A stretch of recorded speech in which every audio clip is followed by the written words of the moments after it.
Շատ է խոսվում Հայաստանի Առաքելական Սուրբ Եկեղեցին քաղաքականության մեջ ներքաշելու և հենց եկեղեցու կողմից քաղաքական գործունեություն ծավալելու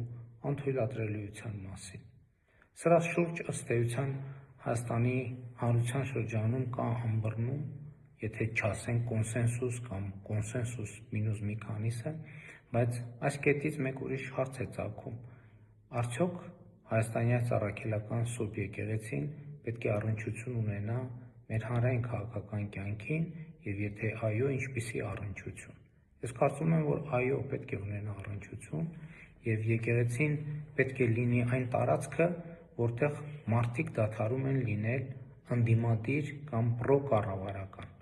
որտեղ նույնիսկ ամենասուր քաղաքական հակառակորդները եկեղեցու տարածքում, Հայաստանի Առաքելական եկեղեցու տարածքում մի կողմ են դնում իրենց հակասությունները և կարող են կողք կողքի լինել մեր ազգային եկեղեցական տոների ժամանակ, կողք կողքի մասնակցել պատարագի, կողք կողքի աղոթք հղել առ Աստված, իրար հետ կողք կողքի հաղորդություն ընդունել և կողք կողքի հաղորդակցվել մեր Տեր և Փրկիչ Հիսուս Քրիստոսին։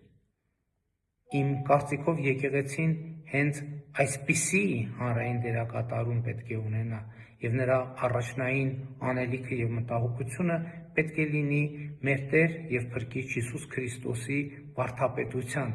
իրական կյանքում նրա դավանած արժեքների տարածման